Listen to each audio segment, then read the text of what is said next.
And look at that morning sun welcoming this 2024 Toyota Land Cruiser 250 series.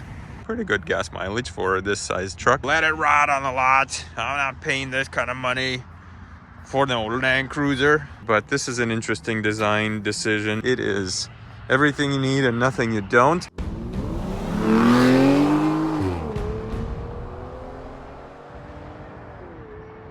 Good morning, guys. What a gorgeous, beautiful morning. And what a better day to look at this brand new 2024 Toyota Land Cruiser 250 series. This is the standard or the base model, as you can see by the round headlights. Now, the Land Cruiser First Editions also come in the same type of appearance. And then the rest of the trims will come with a squared off headlights. The big difference, of course, between this base model and the first edition is that first edition is probably about $100,000, and then the base model starts at $55,900. So speaking of the price, let's take a look at the sticker real quick. And let me know in the comments down below if you like the styling of the new Land Cruiser or Land Cruiser Prado. And of course, it's a sister truck to a new Lexus GX 550. I really like that back end of it.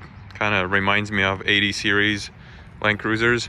So let's take a peek. So these trucks are made in Hamura Factory, Tokyo, and the base price is $55,950. And this is probably as cheap of a Land Cruiser as you can get at $57,600. All right, comes with a 2.4 liter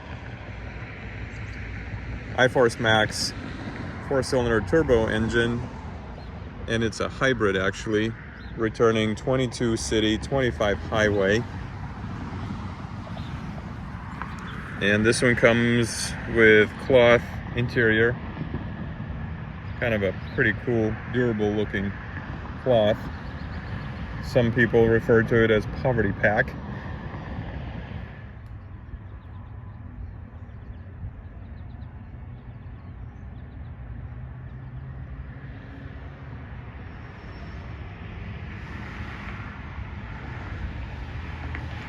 Very familiar setup. So the back end is really interesting, that it doesn't open like a split gate of the 80 series and 100 series Land Cruisers, but of course you have rear window that pops open.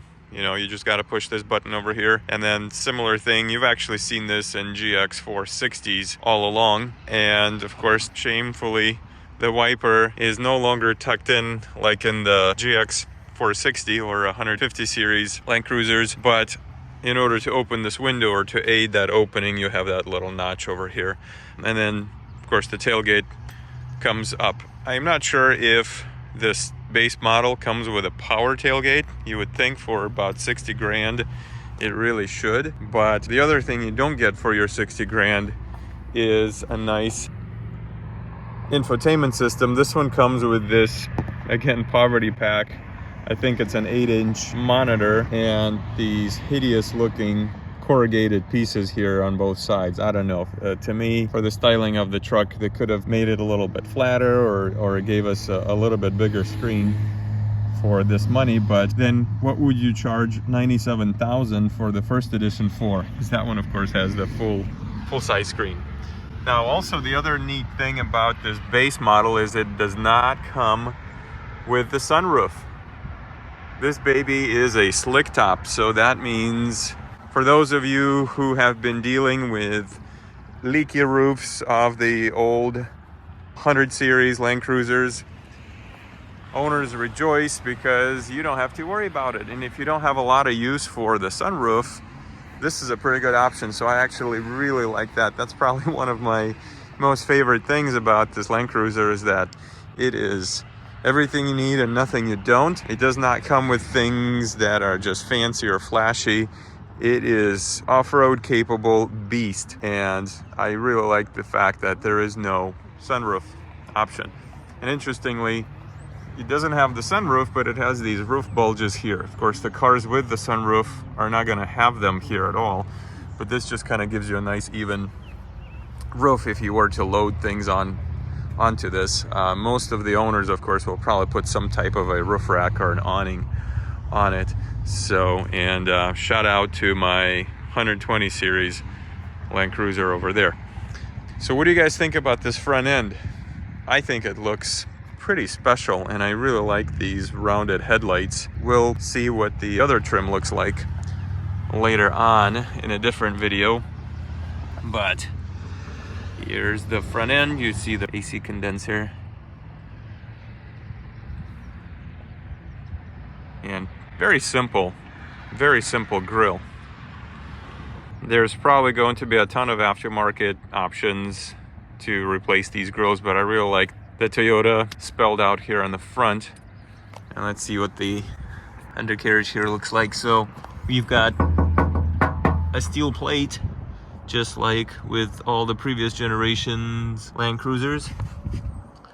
And here's the front knuckles here, front suspension. Interestingly, that you don't have steel front knuckle, that appears to be aluminum. For those of you who are off-road fans, let me know if this is something that you prefer, if you welcome this new change. And here's just a glimpse at the front suspension setup here. Sorry about the lighting.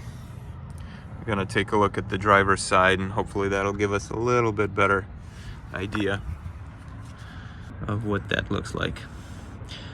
Don't have the ability to get it up on the lift at this time, so you kind of get the first look just from glancing at it underneath.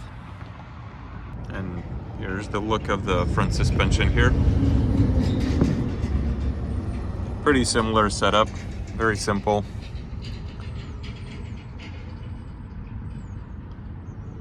Now, interestingly, all the old Land Cruisers, these were rubber. Now this is hard plastic, and that will probably weather pretty quickly. And there are a bunch of aftermarket replacement choices that you can do to replace those little engine cover guards.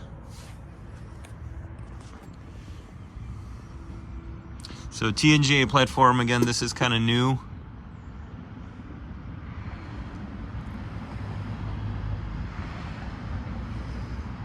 Here's the transmission pan. No plates protecting that. You do have a steel plate over the fuel tank, but other than that, that's what the base model undercarriage looks like. Now, interestingly, the exhaust on this one is on the left side, just like with the Toyota Tacoma truck and the new 4Runner. They all run on the same platform. Then you've got full-size alloy wheel, not a steely, which is kind of cool.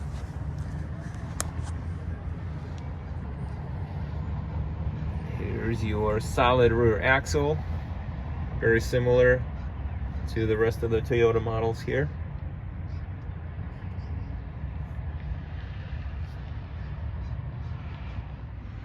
And then when we look at the rear brakes here, you have the electronic parking brake set up here.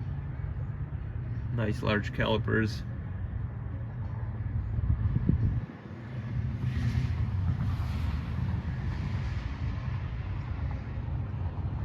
And here's the opposite side. 2024 Toyota Land Cruiser. What do you guys think? That pretty cool spoiler out back gives it a nice, aggressive, masculine look with a shark fin antenna. I'm a big fan of just this angle of the Land Cruiser here. These chiseled lines, the way the tailgate kind of comes down, and it has that opening, which actually I believe it has its function too. It kind of keeps the dust down off the rear window. Pretty cool. So another interesting feature, or this styling, is you can see how upright the windscreen is. You have this very blocky, very choppy type of front end here. Not sure how aerodynamic this is, but this is an interesting design decision. You have this kind of a double layer deck thing, so I don't know. Does it look like an afterthought? Does it look like this little valley here is doing anything? Maybe a good spot to mount your exterior accessory lights, possibly. Although this is plastic, so not sure how that will go. But look at how upright the screen is. It's almost FJ Cruiser-like. And interestingly about the FJ Cruiser, these mirrors, what do these remind you of? They kind of look like Toyota FJ Cruiser mirrors. Interesting. You've got this little pattern here. And here's the mirror. And you've got a lot better view from the driver's seat here. And you don't have that tiny little blind spot, so to speak. So when it comes to pricing, it's interesting. When you do the search nationwide, the cheapest Land Cruiser can be had for, I believe it's $55,300. Of course, taxes, delivery, all of that will get you to about $58,000. But the first editions go for $97,000. I've seen them as high as that, which really begs a question. What about a Lexus GX 550? Those start at mid 60s. I believe 66 or something like that is the cheapest one, and they go up to all the way up to 105,000 is what I've seen for new listings. So if you can have this, the 4-cylinder turbo hybrid, making this much horsepower and giving you back 22 city, 25 highway, pretty good gas mileage for this size truck. Or would you get the GX 550, which is the same shell, right, the same body, but with a twin turbo V6 that puts out gobs of torque and horsepower for kind of a similar price? If you can get one for about $70K, that is up to you. Well, I hope you enjoyed this quick look around a 2024 Toyota Land Cruiser. And put in the comments below if you have any specific questions or you have your thoughts or opinions about the brand new Land Cruiser. Some of you will probably say, let it rot on the lot. I'm not paying this kind of money for no Land Cruiser. But for those of you who really love these trucks and enjoy the heritage, the history of these, would probably be willing to pay the premium for these.